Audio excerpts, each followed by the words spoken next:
Hello everyone, welcome to our YouTube channel SSC PYQs by Ankit Gautam. जैसा कि आप लोग जानते हो, मैं every Saturday Sunday live mocks लगाता हूं। उसके जो टॉप क्वेश्चंस होते हैं मैथ्स के, वो मैं आपको प्रोवाइड कराता हूं। जैसा कि आपको पता है कि इस बार आरबी लाइफ हुआ, ओलिव बोर्ड हुआ, पंडित्स हुआ, इनके मैंने टेस्ट लगाए थे। तो मैंने इसके स्कोर कार्ड जो है वो शेयर कर दिए हैं। अगर आपने नहीं देखे हैं तो आप देख लीजिएगा। इस वीडियो में मैं आपको top questions of maths live mock test के कराने वाला हूँ। ठीक है, तो सबसे पहले हम आरबी लाइव मॉक्स की बात करते हैं। काफ़ी अच्छे अच्छे क्वेश्चन हैं इसमें देखने को मिले थे। तो मुझे जो बेस्ट लगे, जो मेरे लिए कठिन थे, जो आपके लिए कठिन हो सकते हैं, वो क्वेश्चंस मैं आपके सामने लेके आया हूँ। तो चलिए वीडियो को शुरू करते हैं। जैसा कि पहला क्वेश्चन आपको देखने को मिल रहा है यहाँ पर, O is a point, O is a point located in triangle A B C such that O A इतनी है, ओ सी इतनी है। अगर मैं बात करूँ आपसे, एक ट्रायंगल है हमारे पास ए बी सी, उसमें O is a point located in triangle A B C. तो ओ जो पॉइंट है वो ट्रायंगल के अंदर है। सच दैट ओ ए, यानी कि ओ को ए से अगर मैं कनेक्ट करूँ तो ये 16 सेंटीमीटर दे रखी है। ओ सी को अगर मैं कनेक्ट करता हूँ तो ये मेरे को 12 दे रखी है। And angle A O B, and angle A O B और B O C and C O A, ये तीनों बराबर हैं। इसका मतलब ये है कि बी ओ सी अगर मैं इस लाइन को कनेक्ट करता हूँ इससे, तो ये वाला एंगल, ये वाला एंगल और ये वाला एंगल, ये तीनों आपस में बराबर हैं। आपको पता है पूरा सर्कल 360 डिग्री का होता है। तो अगर उस बेस पे देखें तो ये जो तीनों एंगल्स हैं ये हमारे 120, 120 और 120 में बढ़ जाएंगे। इतनी बात आपको समझ में आई होगी। अगर मैं आपसे बात करूं, एंगल ए बी सी हमको जो दे रखा है वो 60 डिग्री दे रखा है, 60 डिग्री। ठीक है भाई, इतनी बात आपको समझ में आई। तो हमें पूछा है कि what is the length of O B in centimetre. तो ओ बी की लेंथ बतानी है सेंटीमीटर्स में। तो क्वेश्चन वैसे देखने में तो थोड़ा हमें इलॉजिकल, मतलब कठिन सा लग रहा है कि क्या करना है इसमें। मैं आपको बता देता हूँ क्या करना है इसमें। देखिए, मैं थोड़ा एक ट्रायंगल ड्रॉ कर लेता हूँ। ये सेम ट्रायंगल में ये ड्रॉ कर लिया मैंने, ए और बी सी। ठीक है भाई। अच्छा, पूरा एंगल ये 60 डिग्री का था। तो अगर मैं एक को थीटा मान लेता हूँ तो इसको मुझे 60 माइनस थीटा मानना पड़ेगा। इस बात पे आप कंफर्म करते हो। ये हमारा 120 दे रखा था। अगर ये 60 माइनस थीटा है, ये 120 है, तो पूरा एंगल हमारा 180 का होता है। यानी कि 60 माइनस थीटा प्लस का 120 प्लस का एंगल सी बराबर 180 हो जाएगा। एंगल सी नहीं लिखते हैं इसको, एंगल हम लिखते हैं एंगल बी सी ओ, एंगल बी सी ओ। ये हमारा 180 डिग्री हो जाएगा। तो यहाँ से अगर मैं बात करूँगा आपसे, एक सेकेंड, यहाँ से अगर मैं आपसे बात करूँ तो 120 और 60 180 हो जाएगा। तो ये यहाँ से इससे ये कट जाएगा। तो जो एंगल बी सी ओ हमारा निकल के आएगा वो थीटा निकल के आएगा। तो ये हमारा थीटा हो जाएगा। Same scenario applies to this. अब हमें पता है ये 120 है, तो ये थीटा है, तो ये वाला एंगल अपने आप ही कितना हो जाएगा, 60 माइनस थीटा हो जाएगा। यहाँ से हमें एक चीज़ समझ में आ रही है कि जो एंगल हमारा बी ओ ए है, सॉरी ट्रायंगल हमारा बी ओ ए है, ये सिमिलर है किसके, ट्रायंगल बी ओ सी के। ये बात क्लियर है। तो अगर हमारे पास सिमिलर ट्रायंगल्स होते हैं तो हमको पता है कि करस्पॉन्डिंग साइड्स का रेशियो जो होता है वो बराबर होता है। तो इसके लिए हम इसमें क्या कर सकते हैं, इसमें हम लगा सकते हैं ए ओ अपॉन बी ओ।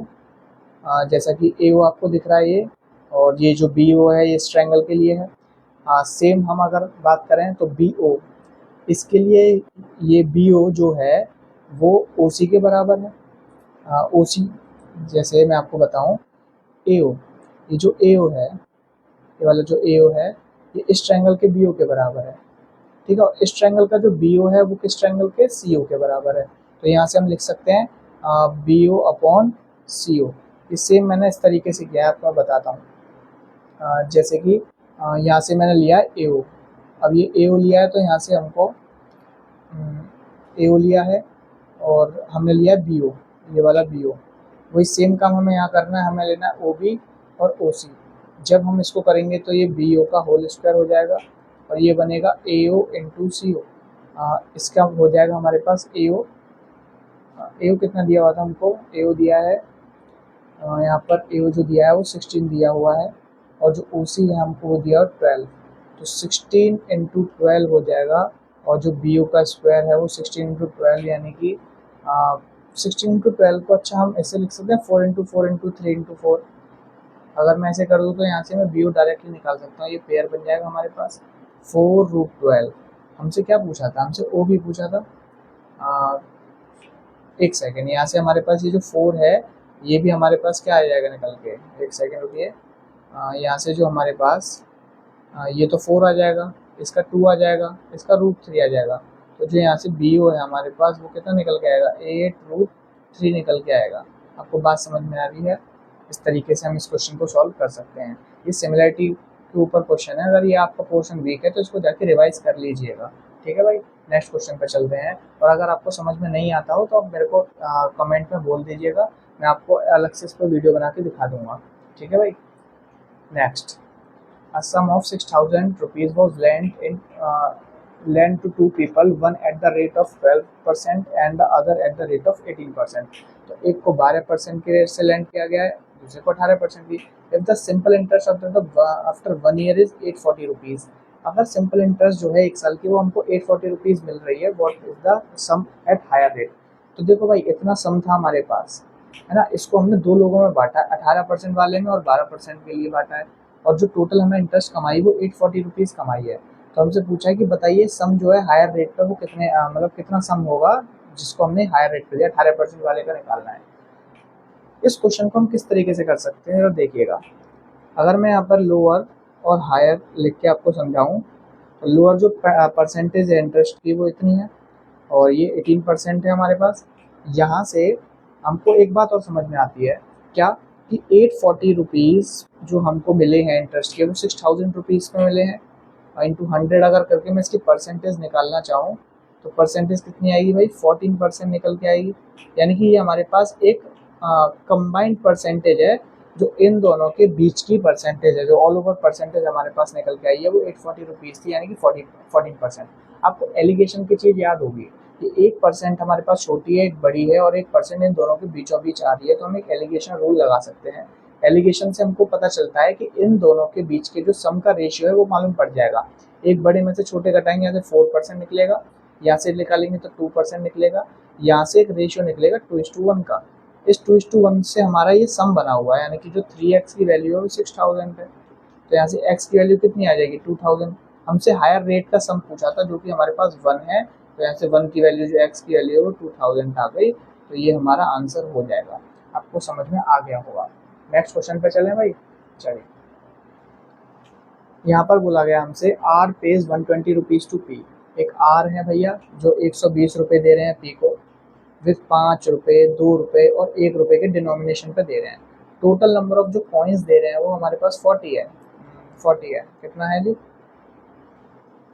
40 है। What is the number of coins denomination of रुपये, 5 रुपये के सिक्के कितने हैं ये हमें निकालना था। अच्छा जी, चलिए लिख लेते हैं। 5 रुपये का सिक्के, 2 रुपये और हमारे पास 1 रुपये का सिक्का। इस तरीके से हमारे सिक्के हैं, और हम मान लेते हैं हमारे पास जो सिक्के का रेशियो है वो इतना है, A, B और C, ये हमारे पास सिक्के हैं।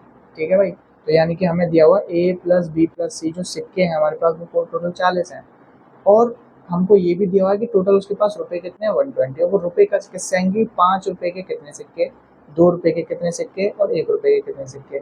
यानी कि जो 5 रुपये के A सिक्के, 2 रुपये के B सिक्के और 1 रुपये के C सिक्के, इन सब से हमारे पास 120 रुपीज़ निकल के आए, 40 रुपीज़ निकल के आया। अब हम इसको अब सॉल्व कर सकते हैं। A + B + C की वैल्यू हम निकाल सकते हैं, लेकिन थोड़ा सा ये मुश्किल हमारे लिए क्यों होगा, क्योंकि 3 वेरिएबल्स हैं, 2 ही इक्वेशन है। अब 2 इक्वेशन 3 वेरिएबल बड़ी दिक्कत होती है, तो कहीं हम थोड़ा सा इसमें गैस वर्क भी करेंगे, अपने अकॉर्डिंगली आंसर को मार्क भी करेंगे। ठीक है, इसके मैंने ऑप्शंस देना भूल गया। देखो भाई, ऑप्शंस में क्वेश्चंस के ऑप्शंस नहीं देता हूँ, है ना।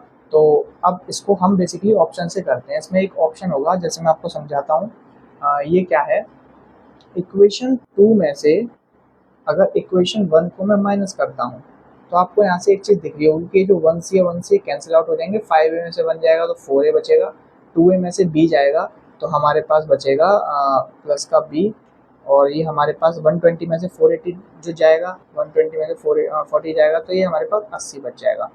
तो यहाँ से ये हमारे पास 4A + B की वैल्यू 80 निकल के आ रही है। ठीक है साहब, अब क्या है, हमको ऑप्शन में ऑप्शंस दिए गए हैं, उसमें से हमें एलिमिनेट करनी पड़ेगी। A की वैल्यू हमें निकालनी है, क्योंकि वो 5 रुपये के कितने सिक्के हैं वो A से पता चलेगी। तो A की वैल्यू अगर हम ऑप्शन में आपको 18 दिया होगा, 18 की वैल्यू यहाँ पर पुट करोगे 18 4 72 हो जाएगी। ठीक है भाई, 18 4 कितने होते हैं, 72 हो जाएगी। और आपको टोटल कितने चाहिए, 80 रुपये चाहिए थे। तो यहाँ से यही वैल्यू, बाकी वैल्यूज क्या थी, वो 18 से बड़ी थी और इतनी बड़ी थी कि वो 80 को भी क्रॉस कर रही थी। तो 18 ही सिर्फ ऐसी वैल्यू है तो यहाँ पे आ सकती है। बी की फिर वैल्यू जो भी होगी वो हमारे पास है, तो यहाँ से हमारी ये वैल्यू यहाँ पर बन जाएगी। यानी कि 18 वाला जो ऑप्शन है वो इसमें मार्क कर दिया जाएगा, क्योंकि जो और वैल्यू जिसके जो ऑप्शन में हमको दी गई हैं वो इससे ज़्यादा निकल जाएंगी, तो कोई फ़ायदा नहीं रहेगा, फिर हमें 18 को ही मार्क करना पड़ेगा। तो क्वेश्चन इस तरीके से सॉल्व करना है। नेक्स्ट क्वेश्चन देख लेते हैं भाई। Measure of each side of an equilateral triangle is 32। यानी कि एक हमारे पास इक्विलेटरल ट्रायंगल है प्यारा सा, ये देख लो भाई, है ना, ए बी सी बी, देखो ऐसे बना दिया, ठीक है, ऑफ एन इक्विलेटरल ट्रायंगल। इसकी 32 हमें दे रखी है, 32 हमें पता है। और is the ratio of this perimeter of to the sum of the, अच्छा, पेरीमीटर ऑफ इक्विलेटरल ट्रायंगल का पेरीमीटर क्या हो जाएगा, 32 इंटू 3 हो जाएगा। बात क्लियर है, 3 9 3 टू 6 सेंटीमीटर हो जाएगा। ठीक है। और अगर मैं आपको बात करूँ इसके मीडियंस का, तो मीडियंस आपको पता है, इक्विलेटरल की मीडियंस ले, मैं इक्विलेटरल ट्रायंगल की मीडियन ले लो, एल्टीट्यूड ले लो, ये सब बराबर ही होते हैं, सेम ही होते हैं। तो इसकी अगर मैं मीडियन की बात करूँगा तो मीडियन एल्टीट्यूड है ना, उसका फॉर्मूला होता है एक निकालने का, क्या होता है, हाइट ऑफ एल्टीट्यूड। आपको पता है ये √3a/2 होता है, याद रखिएगा, इसको नहीं पता है तो, है ना। इक्विलेटरल ट्रायंगल की जो हाइट यानी कि जो एल्टीट्यूड होता है वो √3a/2 होता है। तो यहाँ से मैं निकाल सकता हूँ √3/2 इंटू ए, कितना दे रखा है हमको, 32 दे रखा है। यहाँ से 16 √3 निकल के आएगा, कितना निकल के आएगा, ये 16 हमें निकालना था perimeter of the to the sum of its median. ठीक है, तो पेरीमीटर ऑफ इक्विलेटरल ट्रायंगल और मीडियन का, है ना। तो यहाँ से पेरीमीटर तो 96 निकल के आएगा टोटल, और जो मीडियन है उसका जो सम करेंगे हम तो 16 3 मीडियन होती है ना, 3 मीडियन होती है तो 16 3 48 √3 हो जाएगा। यहाँ से 48 से 2 टाइम्स कैंसिल आउट हो जाएगा, तो 2:√3, यानी कि 2:√3 हमारे पास इसका रेशियो निकल के आएगा, और यही हमसे पूछा था। आई होप आपको ये क्लियर हुआ होगा। ठीक है भाई, नेक्स्ट देख लेते हैं। एक क्वेश्चन हमारे पास है, area of the rhombus. Rhombus आप जानते हो, एक पैरेललोग्राम जिसकी चारों साइड इक्वल है ना, जिसकी चारों साइड इक्वल है। तो क्या जो हमारे पास स्क्वायर है वो भी रोम्बस है? जी हाँ, स्क्वायर भी हमारा रोम्बस होता है। एक ऐसा रोम्बस जिसकी साइड्स तो इक्वल होती हैं लेकिन उसके एंगल अगर 90 डिग्री हो जाए तो ऐसे रोम्बस को हम स्क्वायर बोल देते हैं। तो जो स्क्वायर है वो भी एक रोम्बस है। तो रोम्बस की प्रॉपर्टी यही है कि जो पैरेललोग्राम है वो चारों साइड क्या हो जाए, उसकी भाई बराबर हो जाए। ठीक है।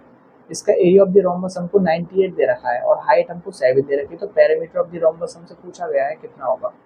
तो मुझे एक बात बताइए, अगर पैरामीटर निकालना है तो साइड का होना बहुत इंपॉर्टेंट है। साइड कैसे हो सकती है इसकी, आपको पता है ये बेस है, आपको पता है अगर मैं ऐसे डालूंगा इस पर 90 डिग्री तो ये हमारा हाइट का काम कर देगी। और आपको पता है जो एरिया होता है, एरिया ऑफ किसी भी पैरेललोग्राम का जो एरिया होता है बेस इंटू हाइट ही होता है, ये इसकी कोर फॉर्मूला है। इसके अलावा फिर मैन्युफैक्चर्ड फॉर्मूले भी हैं बहुत सारे हमारे पास जो हमने बना रखे हैं, और बेसिक फॉर्मूला यही होता है। और बेसिक में ये जो बी है हमारे पास ये हमको निकालना है, और हाइट जो है हमारे पास वो 7 दी है। अच्छा, एरिया ऑफ द रोम्बस भी दिया हुआ है, मैं 98, यहाँ से हम बी जो है वो निकाल सकते हैं। वो कितनी आएगी यहाँ से, बी निकल के आएगी हमारे पास 14 सेंटीमीटर, है ना। अगर बी 14 आ गई तो यहाँ से जो पैरामीटर है वो 14 इंटू 4 हो जाएगा, जो कि कितना होता है 56 सेंटीमीटर हो जाएगा। समझ में आया होगा, ये थोड़ा इजी क्वेश्चन था तो इसको देख लेना भाई, ठीक है, समझ में आ गया होगा तो। अब नेक्स्ट जो हमारे पास है वो ओलिव बोर्ड के क्वेश्चन हैं। उसके भी 2-3 क्वेश्चन अच्छे मिले थे मेरे को, बढ़िया थे। इसमें टाइम कंज्यूमिंग हो सकते हैं थोड़े से, आप उसके फॉर्मूलेज वगैरह भूल सकते हो।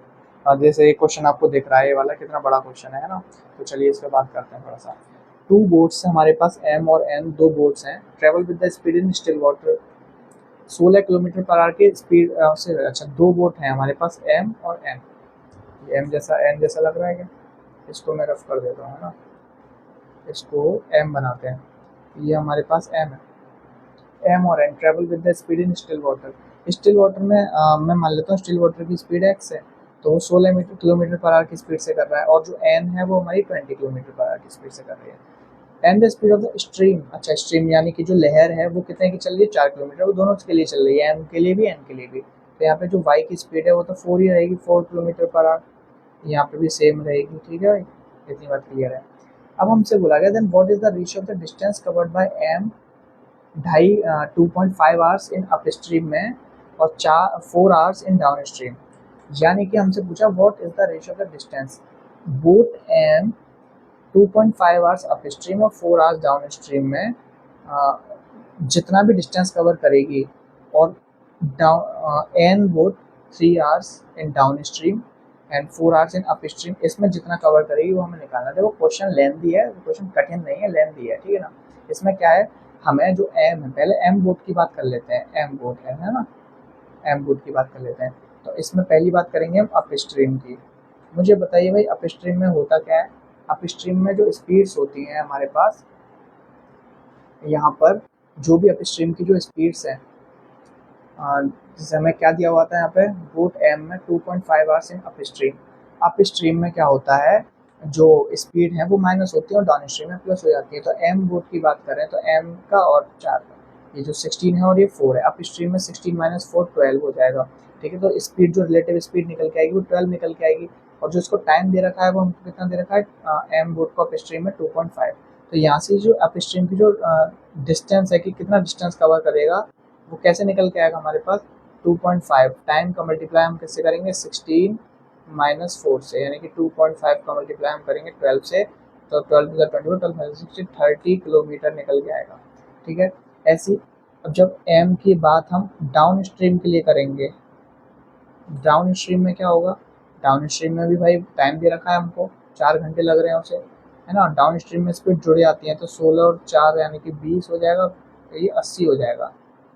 ठीक है, ऐसी एन की बात करेंगे सेम अप स्ट्रीम के लिए, तो एन की हमें क्या दे रखी है कि एन की 4 आवर्स इन अप स्ट्रीम में लग रहे हैं।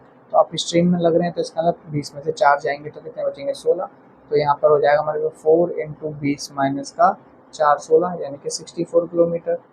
ऐसी डाउन स्ट्रीम में बात करेंगे भाई एन की, तो एन की डाउन स्ट्रीम में कितनी हो जाएगी हमारे पास, तो यहाँ से निकल के आएगा 3 आवर्स, और डाउन स्ट्रीम में स्पीड जुड़ जाती है, तो 20 + 4 24 यानी कि 72 किलोमीटर। अब अगर मैं बात करूँ टोटल डिस्टेंस के रेशियो की, तो टोटल जो डिस्टेंस है एम का और टोटल डिस्टेंस है जो एन का, वो निकालेंगे। तो यहाँ से 30 और 80 ये तो हो गए 110, 110, और यहाँ से जो टोटल डिस्टेंस ऑफ एन की निकालेंगे, ऐसे 64 हो गया और 72 हो गया, दैट इज़ 4 और 2 6, 136। इसको अगर मैं करूँगा 255, 2 6 12, 2 16, दिस इज़ दी रेशियो।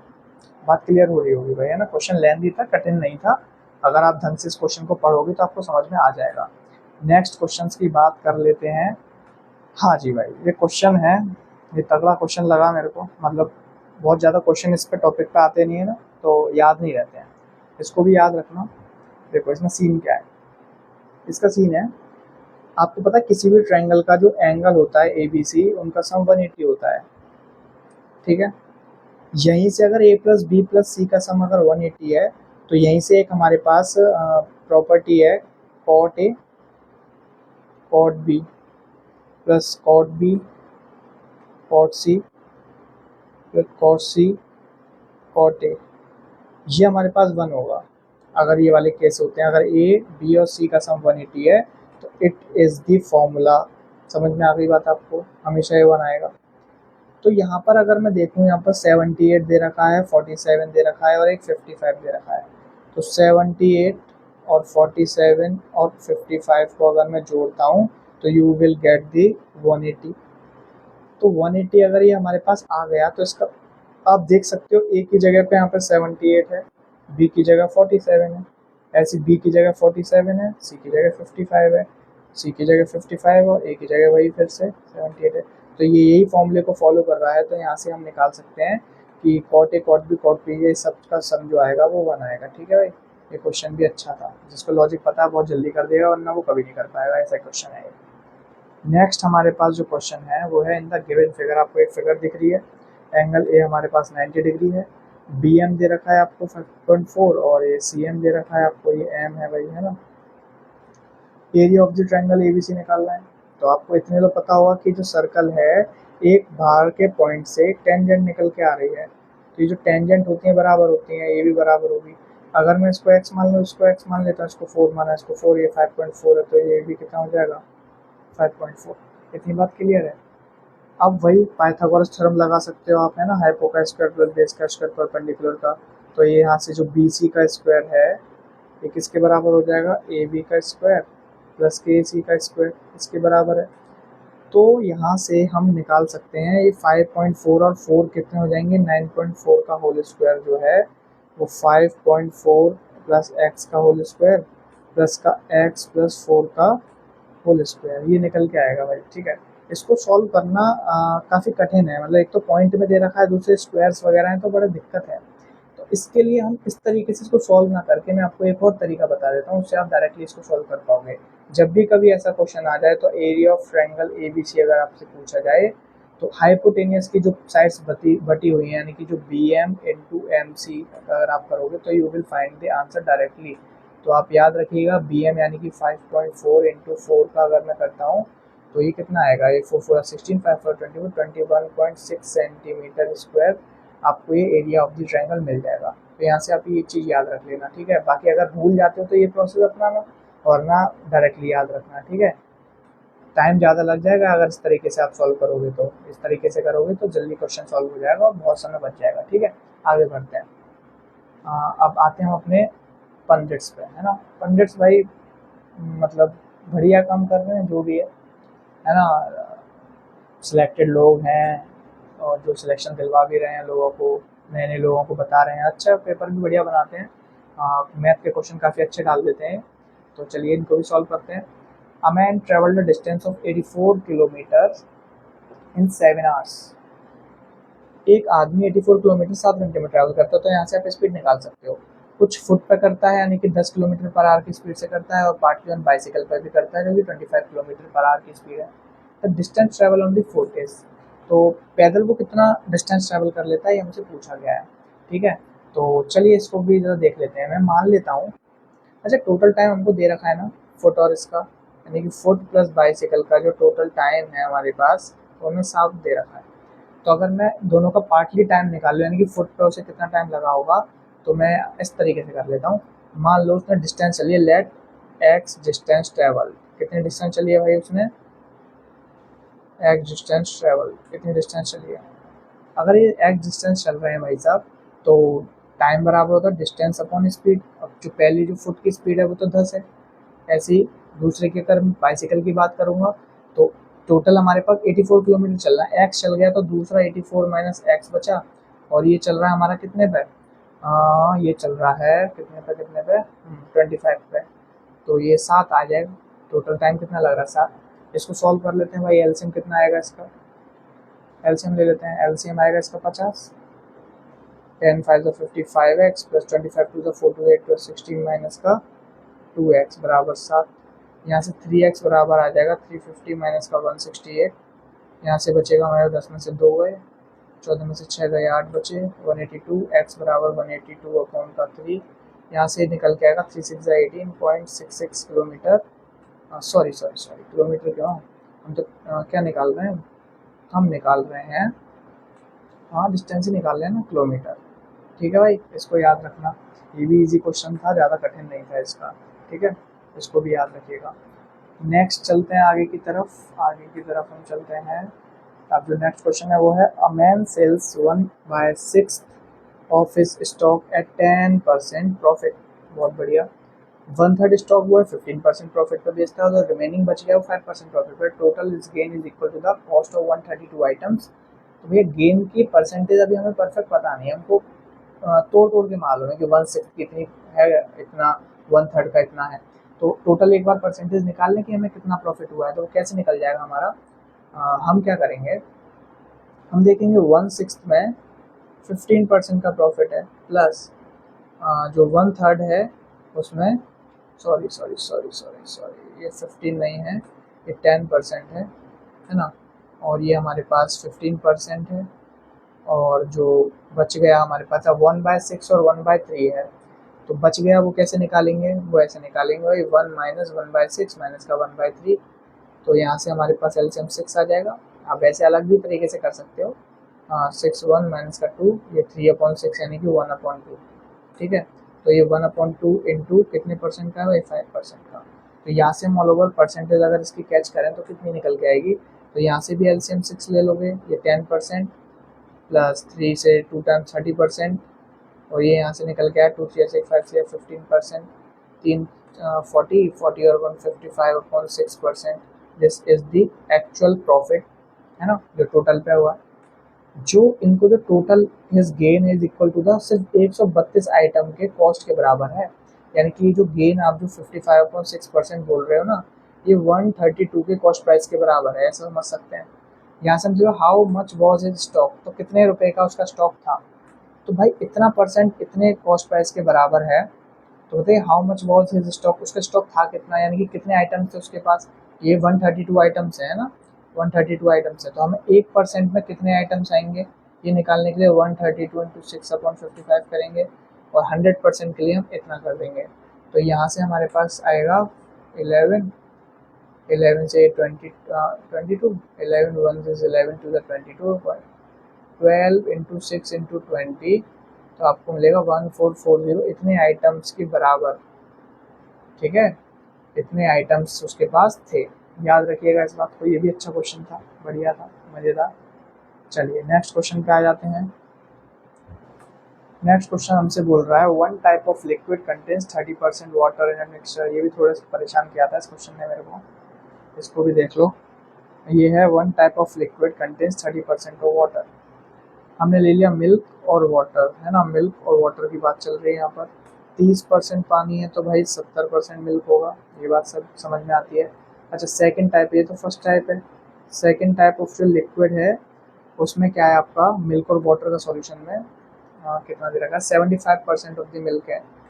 अगर 75% ऑफ द मिल्क है तो 25% कौन होंगे भाई, वाटर होंगे। ठीक है, मिल्क और water solution. A glass is filled with 7 kg of the first liquid, 7 kg of the first liquid and 14 kg of the second liquid। 7 kg तो पहले का है, 7 kg, और दूसरे की बात करेंगे, दूसरे का हमारे पास है 14 kg। इनको मिलाना है, फिर हमें बताना find the percentage of water in the mixture में कितनी परसेंट ऑफ वाटर है। तो भाई एक बात बताओ, 7 kg हम ले रहे हैं तो उसमें 70% मिल्क होगा और 30% वाटर होगा, तो ज़रा निकाल लेते हैं फर्स्ट में कितना कितना है। अगर 7 का 70% निकालोगे तो 7 7 49, 4.9 kg हमारे पास क्या आएगा, और मिल्क, और वाटर आएगा 7 3 21 यानी कि 2.1। इज इट क्लियर, ये बात आपको समझ में आई कि नहीं आई। ऐसी सेम हम अगर नेक्स्ट में करेंगे तो आप नेक्स्ट में देखोगे, हाँ नेक्स्ट में क्या दिखेगा आपको कि 75% है, ये 14 kg है, तो 14 kg का 75% आप निकालोगे तो कितना आएगा, 14 का 75% यानी कि 3/4, 43 42/4, ये आ जाएगा आपके पास 10.5 निकल के आएगा। और यहाँ से अगर मैं 14 का 25% 1/4 लूँगा तो ये कितना निकल के आएगा भाई, ये निकल के आएगा 3.5। यहाँ से अगर मैं दोनों को सॉल्व करूँगा, यानी कि दोनों को जोड़ना ही तो पड़ेगा, क्योंकि 7 kg 14 kg को हम मिक्स कर रहे हैं, इनको मिक्स कर रहे हैं, तो ये कितना निकल के आएगा हमारे पास, ये निकल के आएगा 15.4, और यहाँ से ये निकल के आएगा हमारे पास 5.6। समझ में आ रही है इतनी बात भाई। अब ये हमारे पास मिल्क है, ये हमारे पास वाटर है, हमसे वाटर का पूछा तो 5.6 वाटर है, और वो भी कितने में, 14 और 7 21, ऐसे कर लो ऐसे कर लो, बात सेम ही है, दोनों से 21 से पूछा गया है, 100 करेंगे। अगर आप इसको सॉल्व करोगे तो 0 से 0, 7 8 56, 7 से 21, 80/3% आपका आंसर निकल के आएगा भाई। समझ में आई बात आपको, अच्छा क्वेश्चन था, ये भी बढ़िया था। ठीक है, नेक्स्ट क्वेश्चन देखते हैं। नेक्स्ट क्वेश्चन हमारे अलजेब्रा का है, एडवांस मैथमेटिक्स, तो इसको कर लेते हैं। x की वैल्यू 5 इतनी दी है तो ये निकालना था, यानी कि 1/x का आना बहुत मैंडेटरी है। आपको एक बात पता होना चाहिए कि 5 + 2√6 है, इसका रेसिप्रोकल हमें करना है। अगर ऐसे हमारे पास नंबर है जिसका स्क्वायर करने पे जो दोनों का डिफरेंस है वो 1 आता है, यानी कि 5 का स्क्वायर 25 होता है, और 2 का स्क्वायर 4 और 6 4 24, इसका स्क्वायर कितना हो जाएगा, इसका स्क्वायर हमारे पास हो जाएगा, इसका 5 का 25 है और इसका हमारे पास हो जाएगा 24, दोनों का डिफरेंस कितना हुआ। अगर ऐसी कंडीशन मिलती है तो इसका रेसिप्रोकल डायरेक्टली इसका क्या होता है, साइन चेंज करके हम लिख देते हैं। ठीक है भाई, इस बात को आप याद रखेंगे। अदरवाइज़ अगर ये समझ में नहीं आता है तो आपको पता होना चाहिए कि ये हमने किस तरीके से निकाला है, ये हमने उसको रेसिप्रोकेट किया है, ठीक है। हाँ सॉरी, रेसिप्रोकेट नहीं किया है, ये हमने, इसका नाम क्या होता है भाई, मैं नाम भूल गया। ये जो x है हमारे पास, ये 5 प्लस टू रूट, इसे कॉन्जुगेट से मल्टीप्लाई करा है ना, कॉन्जुगेट, याद रखिएगा इस बात को, कॉन्जुगेट से मल्टीप्लाई किया है, तो ये आपका 1/x निकल आएगा। यहाँ से एक्स क्यू माइनस 1/x का फॉर्मूला क्या होता है, a minus b a square plus B square plus का ए बी, यही होता है। यहाँ से x माइनस 1/x अगर मैं करूँगा तो 5 प्लस का 2√6 माइनस के 5 प्लस के 2√6 ऐसे निकल के आएगा। यहाँ से इसको कैंसिल आउट, सॉरी इसे कैंसिल नहीं होगा, ये 5 से 5 कैंसिल आउट कर दिया तो ये कितना आ जाएगा हमारे पास, तो 4√6 एक्स स्क्वायर करेंगे। आपको पता होना चाहिए ए स्क्वायर प्लस बी स्क्वायर का जो फॉर्मूला होता है, A square plus B square का कैसे निकलता है, आप निकाल सकते हो। देखो आपको ये पता होना चाहिए, एक चीज़ जो आपको मालूम होनी चाहिए वो ये है, ए प्लस बी का होल स्क्वायर करेंगे प्लस ए माइनस बी का होल स्क्वायर करेंगे तो 2a square plus B square होता है, ये बात मालूम है। तो यहाँ से ए स्क्वायर प्लस बी स्क्वायर की वैल्यू चाहिए तो हम इस 2 को यहाँ से हटा के कहाँ ले जाएंगे, इसके नीचे ले जाएंगे, ठीक है। यानी कि एक बार दोनों को यहाँ से हम प्लस करेंगे, ए प्लस बी ए माइनस बी, तो ये निकल के आएगा। तो हमें पता है ना ए प्लस बी क्या है, ए है यहाँ पे, ये बी का काम कर रहा है। बात क्लियर हो रही है आपको, तो आपको पता है डायरेक्टली हम इसको ये लिख सकते हैं, इसको ऐसे नहीं समझते हैं ना, कन्फ्यूज़न हो रहा है बहुत ज़्यादा, इसको छोड़िए, इसको छोड़िए ऐसे, इसको फिर डायरेक्टली नहीं बता के मैं थोड़ा सा आपको एलेबोरेट कर देता हूँ। ये एक्स स्क्वायर है तो एक्स तो हमारे पास ये था, इसका स्क्वायर करेंगे 5 5 25, इसका स्क्वायर करेंगे तो ये आ जाएगा 24, माइनस का 2ab करेंगे 5 to the 10 to the 20√6। अच्छा इसका करेंगे कॉन्जुगेट का मल्टीप्लाई में तो आप देखोगे ये भी 25 आएगा, ये 24 आ जाएगा, ये तो प्लस का आएगा ऊपर, है ना, A square plus B square plus 2ab, नीचे वाला ए माइनस बी का होल स्क्वायर है, A square plus B square, ये माइनस का 2ab आएगा, है ना, प्लस का 1 है। आप देख पा रहे हो कि इससे जो 2ab वाले टर्म्स है वो कट जाएंगे, तो यही मैं आपको उससे बताना चाह रहा था, लेकिन कॉम्प्लिकेटेड हो रहा है तो अभी उसे छोड़ दो। 25 24 48 होते हैं, सॉरी 49 होते हैं, इनका डबल करेंगे 98 प्लस 1, ये यहाँ से निकल के आएगा। 4√6 का 99 के साथ मल्टीप्लाई करेंगे तो आपको कितना मिलेगा, तो ये मिलेगा आपको 9 4 36, 9 4 36, 396 रूट का 6, ये हमारे पास इसका आंसर निकल के आएगा। ठीक है, समझ में आया होगा आपको। नेक्स्ट देख लेते हैं जरा क्वेश्चन। नेक्स्ट क्वेश्चन हमसे क्या कहता है, नेक्स्ट क्वेश्चन है, in the given figure we have two concentric circles M N N are two chords of bigger circle. आपको दिख रहा है एम एन जो है एक दो कॉर्ड हैं, लेकिन एक कॉर्ड जो है छोटे वाले की टेंजेंट है और एक कॉर्ड दूसरे वाले की भी कॉर्ड है जो कट कर रही है उसको, है ना। A B intersect intersect C N D, हमने कर लिया है यहाँ पे, सी एन डी पर इंटरसेक्ट कर लिया।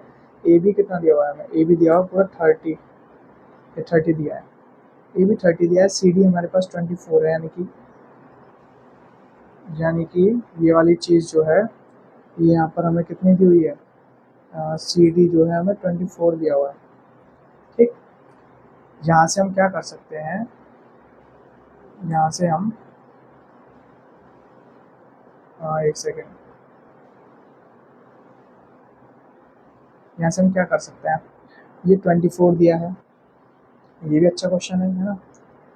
ये एक सेंटर है दोनों का, यहाँ से अगर मैं एक पॉइंट डालूँ, एक पॉइंट इस पॉइंट पे डालूँ और एक पॉइंट ऐसे डालूँ, ये वाली बड़ी आर हो जाएगी, ये वाली छोटी आर हो जाएगी, है ना। ये आर ही तो है, ये आर है, ये क्या है, बड़ी आर। ठीक है, यहाँ से हम देखेंगे ओ पॉइंट है, ये पी पॉइंट मान लेते हैं इसको, इसको क्यू पॉइंट मान लेते हैं। अगर मैं देखूँ, आपको एक ट्रायंगल दिखाई दे रहा होगा, एक ट्रायंगल है हमारे पास ए ओ पी, है ना, एक ट्रायंगल हमारे पास है सी ओ पी, इस तरीके से हमें ट्रायंगल बनते हुए दिखाई दे रहे हैं। तो मुझे एक बात बताइए, बड़े वाले ट्रायंगल में ए ओ पी में अगर मैं बात करूँगा तो ओ ए का स्क्वायर बराबर किसका बराबर हो जाएगा, ए पी का स्क्वायर प्लस के ओ पी का स्क्वायर, यही हो जाएगा। ओ ए का स्क्वायर तो ये आर स्क्वायर है, ए पी का स्क्वायर कितना है, ए पी का स्क्वायर अगर मैं बात करूँगा तो, अच्छा आपको पता है ये पूरा हमारे पास 30 है, तो ये यहाँ से यहाँ तक का 15 हो जाएगा। तो ये 15 का स्क्वायर 225 है। और ओ पी का स्क्वायर करें अगर मैं, ओ पी का स्क्वायर तो स्मॉल आर है, यहाँ से आर स्क्वायर माइनस का आर स्क्वायर कितना निकल के आएगा, 225 निकल के आएगा। R square minus R square 225 निकल के आएगा। अब जरा एक ट्रायंगल देखिए आप, एक ट्रायंगल आप यहाँ पर देखिए, triangle O Q N, O Q N, ये वाला। इस वाले ट्रायंगल में आप देखोगे, हमें अगर क्यू एन निकालना हुआ यहाँ से क्यू एन का स्क्वायर, तो हम क्या करेंगे, इस बड़े वाले हाइपोटेनियस यानी कि आर स्क्वायर में से छोटा आर हटाएंगे। तो यहाँ से क्यू एन की स्क्वायर की वैल्यू भी तो हमारे पास वही आ गई भाई, 225। ये इक्वेशन बनती है इसकी 225। यहाँ से जो क्यू एन है हमारे पास वो कितना निकल के आएगा, 15 निकल के आएगा। क्यू एन अगर हमारे पास 15 आ गया, क्यू एन क्या आ गया हमारे पास, एक सेकेंड कुछ गलती कर रहा हूँ मैं। हाँ, ओ पी का स्क्वायर था, और सॉरी सॉरी भाई सॉरी, ओ पी का स्क्वायर हमें, देखिए जो ओ पी है वो हमारी रेडियस नहीं है ना, ये मिस्टेक है। O P is not our radius. इस क्वेश्चन को थोड़ा दोबारा करेंगे, है ना, ये क्वेश्चन हमारे से थोड़ी गलती हुई है। इस क्वेश्चन को मैं दोबारा कराता हूँ आपको, इस क्वेश्चन को थोड़ा दोबारा देखिएगा, यहाँ पे थोड़ा सी गलती हुई है हमसे। ओ ए स्क्वायर बराबर ए पी स्क्वायर, ये हमने कर लिया था यहाँ से। ओ ए का स्क्वायर तो आर स्क्वायर था, है ना। ए पी का स्क्वायर कितना था, ए पी कहाँ है हमारे पास, ये है ना, ये हमारे पास है 15 का स्क्वायर, ठीक है, 15 का स्क्वायर प्लस ओ पी। अभी हमारे पास ओ पी कुछ भी नहीं है, ओ पी यही है ना, ओ पी का ओ पी रहेगा, ये आर थोड़ी ना है। आर स्क्वायर माइनस का 225 बराबर ये ओ पी का स्क्वायर निकल के आएगा यहाँ से, है ना। बात क्लियर है इतनी। अच्छा, दूसरे वाले में अगर मैं यहाँ से बात करूँगा, तो हाँ, इस वाले ट्रायंगल में हम देखते हैं, किसमें देखेंगे हम, इस ट्रायंगल में देखिए, ट्रायंगल क्यू ओ एन। इस ट्रायंगल क्यू एन में अगर मैं देखूं, तो क्यू एन का जो स्क्वायर है वो किस पर डिपेंड कर रहा है, वो डिपेंड कर रहा है ओ क्यू के स्क्वायर पे, और इस पे ओ एन के स्क्वायर पे माइनस के क्यू ओ के स्क्वायर पे, इसी पे डिपेंड कर रहा है क्यू एन का स्क्वायर। अच्छा, ओ एन की वैल्यू हमारे पास कितनी है, ओ एन की वैल्यू हमारे पास आर स्क्वायर है ना, ओ एन तो आर स्क्वायर है। अच्छा, ओ क्यू क्या है हमारे पास, ओ क्यू हमारे पास क्या है, ओ क्यू हमारे पास है आर, है ना, स्मॉल आर, स्मॉल आर। तो ये यहाँ से निकलेगी। अच्छा, हमें यहाँ पर क्या चाहिए, ये सी आर, आर स्क्वायर आ गया, ठीक है, आर स्क्वायर माइनस 15 का स्क्वायर, ये ओ पी का स्क्वायर हो गया। तो यहाँ से ओ पी का स्क्वायर हमारे पास, अच्छा अच्छा, ये भी दिया है, सी डी दिया है ना, सी डी कितनी है हमारे पास, ये है, ये 12 24 दी है, ये 12 हो गया। अच्छा, यहाँ से आप एक चीज़ और देखिए, छोटे वाला ट्रायंगल है ना, ये मिस हो रहा है हमसे, O P C, O P C triangle में भी अगर हम देखें, तो यहाँ से जो ओ पी का स्क्वायर है ना, ओ पी का स्क्वायर वो कितना निकल के आया, स्मॉल आर का स्क्वायर, स्मॉल आर का स्क्वायर माइनस का सी पी का स्क्वायर, तो स्मॉल आर का स्क्वायर माइनस का, अच्छा सी पी यहाँ पे कितना है, यहाँ पे 12 का स्क्वायर है, समझ में आ रही है बात, ये यहाँ से बनेगा हमारे पास। तो आप एक चीज़ यहाँ से गौर करेंगे कि यहाँ पर भी ओ पी का स्क्वायर था ये, और यहाँ पर भी ओ पी का स्क्वायर है ये, यानी कि यहाँ पर लिखा हुआ है आर स्क्वायर माइनस का 225 जो है वो आर स्क्वायर माइनस के 144 के बराबर है। यहाँ से R square minus R square की वैल्यू हमारे पास 81 निकल के आएगी। समझ में आ रही है बात, यहाँ से कितनी निकल के आएगी 81, जो कि हमारे ये जो R square minus R square है, यही तो क्यू एन स्क्वायर था, क्यू एन स्क्वायर था, तो ये क्यू एन का स्क्वायर थी यहाँ से। तो इधर से हमारे पास जो क्यू एन है वो कितनी निकल के आएगी, 9। क्यू एन कितनी निकल के आएगी भाई, क्यू एन 9 निकल के आएगी। तो क्यू एन का डबल ही तो एम एन है ना, तो वो 18 आंसर हमारा आ जाएगा। इस बात को आप याद रखना, ये थोड़ी सी हमसे यहाँ से देख नहीं पाए थे, मिस्टेक हो गई थी, तो इसको याद रखिएगा, ठीक है। नेक्स्ट आगे बढ़ जाते हैं। अब जी हमारा लास्ट क्वेश्चन बचा है शायद, नहीं नहीं अभी क्वेश्चन है, सेकंड लास्ट है, हाँ देखते हैं इसको। From the top and bottom of an upright pole और the angle of elevation the top of an upright. अच्छा, एक पोल है हमारे पास, ये पोल है, ये हमारे पास एक टावर है। यहाँ पर बोला गया है कि ऊपर से जब देखा हमने, from the angle of elevation the top of an upright tower, of an upright tower को देखा तो यहाँ से तो 30 डिग्री का एंगल बनना था, लेकिन अगर हम इसको बॉटम से देख रहे हैं रेस्पेक्टिवली, ठीक है भाई, अगर हम इसे बॉटम से देख रहे हैं तो 60 डिग्री का एंगल बनना है। ये क्वेश्चन दिया था हमको यहाँ पर, ठीक है। यहाँ से अगर मैं देखूँ तो इस पूरे की जो टावर की हाइट है मैं इसको x मान लेता हूँ, x मान लेता हूँ। यहाँ से अच्छा इसकी क्या मान लें, इसको इसको h मान लेते हैं, है ना। ये h हो जाएगा तो ये कितना बचेगा, ये x माइनस एच बचेगा। ये बात क्लियर हो रही है, x माइनस एच बचेगा। ए बी सी डी ई ये मान लेते हैं, है ना। तो यहाँ से अगर मैं देखूँ ये जो सी डी है ये हमारी डी ई के बराबर होगी, क्योंकि ये बेस के बराबर ही है। तो अगर मैं इसको निकालूंगा यहाँ से, इन ट्रायंगल ए बी सी में 10 30 की वैल्यू जो निकलेगी वो हमारी कितनी निकलेगी, A B upon B C. जैसे 10 30 हमारे पास कितना होता है 1/√3। ए बी हमारे पास कितना है यहाँ से x माइनस का एच, और बी सी हमारे पास कितना है यहाँ से, हाँ बी सी है वो तो बी सी की वैल्यू यहाँ से √3 x माइनस एच आ जाएगी। बड़े वाले ट्रायंगल की बात करेंगे, इन ट्रायंगल डी ए ई में, इसमें अगर मैं बात करूँगा तो यहाँ से आप देख पा रहे हैं, यहाँ से हमारे पास क्या निकल के आएगा, 1060 की वैल्यू जो निकलेगी वो निकलेगी हमारे पास 80 अपॉन, और 80 नहीं ए ई मानो इसको, ये ई और डी है, ठीक है, ए ई अपॉन डी ई। ठीक है, ये डी ई और सी डी तो ये बराबर ही थे हमारे यहाँ पे, तो क्या कर रहा हूँ मैं, A B upon C B है ये, सॉरी है ना, सी बी और डी ई बराबर थे हमारे पास। तो यहाँ से 1060 की वैल्यू √3 आ जाएगी। ए ई कितना है, ए ई पूरा हमारे पास x था, और डी ई कितना है, डी हमारे पास कुछ भी नहीं है। यहाँ से हम डी की वैल्यू कितनी निकाल सकते हैं, x अपॉन √3 निकाल सकते हैं। डी की वैल्यू कितनी निकाल सकते हैं भाई, x अपॉन √3, ठीक है। अब हमें पता है ये डी ई जो है, ये जो डी ई है आया है, और ये जो बी सी आया है बराबर है, ठीक है। तो √3x माइनस का √3h बराबर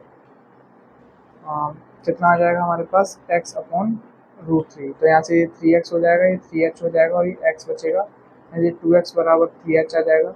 और यहाँ से हमारे पास x अपॉन h की वैल्यू 3/2 निकल के आ जाएगी। ये बात आपको समझ में आ गई होगी, ठीक है भाई। ये बी सी और डी ई बराबर थे, क्योंकि बेस के बराबर थे, जो रेक्टेंगल बनना है ना इसके बराबर थे, इसलिए, ठीक है।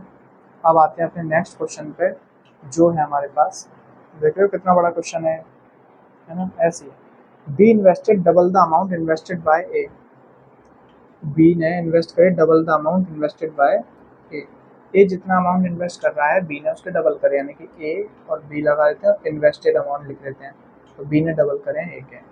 हमसे कहा गया the ratio of the time for which A and be invested is 2:3। Time का रेशियो भी हमको दिया हुआ है, टाइम का रेशियो कितना दिया है 2:3, यानी कि ये इस तरीके से दिया है। A further invested for a time which makes the total time invested for A equal to the total time invested by B. अच्छा, and A doubles that amount after that period.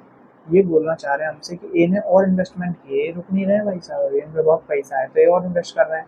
इन्होंने इन्वेस्ट किया further invest for time which make the total time invested for a का total time B के total time के बराबर, यानी कि इसका 3 है तो ए का टोटल टाइम 3 होना चाहिए, तो इसने 1 साल के लिए और इन्वेस्ट कर दिया, है ना। कितना इन्वेस्ट करा इसने, अपने का इसका डबल कर दिया, डबल, ये नॉन इन्वेस्ट कर दिया। अब टोटल इन्वेस्टमेंट कितनी हो गई, 2 यानी कि ये तो 4 हो गई। इनकी इन्वेस्टमेंट कितनी हो गई भाई, 6 हो गई। बात क्लियर है, इतनी इतनी इन्वेस्टमेंट करी है इसने, इतनी इन्वेस्ट किया इसने, रेशियोज में ही चल रहा है। हमसे बोला गया है A double that amount after that paid the profit of A का प्रॉफिट दे रखा है हमको, बी का प्रॉफिट निकालना है। तो भाई ए का प्रॉफिट यहाँ से हम रेशियो निकालें तो 2:3 आ जाएगा। ये बात क्लियर है, इससे 2 बार इससे 3 बार कटेगा, ये 2:3 रेशियो आया। इसका मतलब हो गया कि जो ए है हमारे पास, यानी कि ए 2x के में, जो कि 81,000 इसका प्रॉफिट था, और तो x की वैल्यू यहाँ से 81,000/2 आ जाएगी। तो यहाँ से हमको 3x की वैल्यू पाई है, यानी कि b का इन्वेस्टमेंट तो हमारे पास 3x था। ये जो b है, क्या राइटिंग करते हो ये जो b है हमारे पास, इसका 3x था, यानी कि 3 इंटू 81/2, दैट इज कितना निकल के आएगा ये 3 8 3 24, 8 3 24, 0 0 0/2, 2 into 2 into 2 1500। ठीक है भाई, ये इतने इन्वेस्टमेंट में ये बात आपको समझ में आई या नहीं आई, इसको याद रखिएगा। एक्स और वाई के बेस पे कर लेंगे तो आपके लिए थोड़ा सा आसान हो जाएगा, वरना डायरेक्टली भी आप कर सकते हो, एट द एंड जाके रेशियो निकलेगा जो कि कटते ही कटता है। ठीक है, तो डायरेक्टली आप वैल्यू पुटिंग से भी इसको सॉल्व कर सकते हो। तो जैसे मैंने आपको बताया उस तरीके से आपको याद रखना है। तो भाई ये क्वेश्चन जो थे ये कुछ बेस्ट क्वेश्चन थे मेरे को जो लगे, और best question on the basis of my opinion, कि मेरे को जो क्वेश्चन कठिन लगते हैं मेरे से सॉल्व नहीं होते हैं, उसके अकॉर्डिंगली मैं उनको बेस्ट या टॉप मान लेता हूँ। ठीक है, तो उसके अकॉर्डिंगली मैंने आपको ये कराए हैं। इनमें से जो क्वेश्चन आपको पहले से आता था अच्छी बात है, और जो नहीं आता था उसको एक बार अपनी कॉपी पर लिख के बार बार प्रैक्टिस करिएगा, क्योंकि यही क्वेश्चन हैं, इन्हीं की कॉन्सेप्ट बार बार रिपीट होते हैं और आपको आगे तक लेके जाते हैं। तो एज एन एक्सपीरियंस पर्सन मैं आपको इतना तो बोल ही सकता हूँ कि रेगुलर क्वेश्चंस जो भी आप करते हो उसका रिवीजन बहुत इंपॉर्टेंट है। तो क्वेश्चंस जो भी आपको नहीं आते हैं बार बार रिवाइज करिए उनको, और संडे सैटरडे संडे को आप लाइव मॉक्स दिया करिए, उनमें जो नहीं आएगा वो मैं आपको फिर एज तो देने के लिए हुई है ना, टॉप बेस्ट क्वेश्चन आपको करा दिए जाएंगे इस वाले यूट्यूब प्लेटफॉर्म पे। आपको जुड़ जाना है और वीडियो को शेयर भी करना है, और वीडियो के अगर कोई भी सॉल्यूशन आपको दिक्कत लगती है तो आप एक बार कमेंट करके मुझसे पूछ लीजिएगा, और जो अच्छा लगता है उसके बारे में भी आप रिव्यू दीजिएगा। तो मिलते हैं नेक्स्ट वीडियो में, जब तक के लिए good bye and take care. Thank you भाई।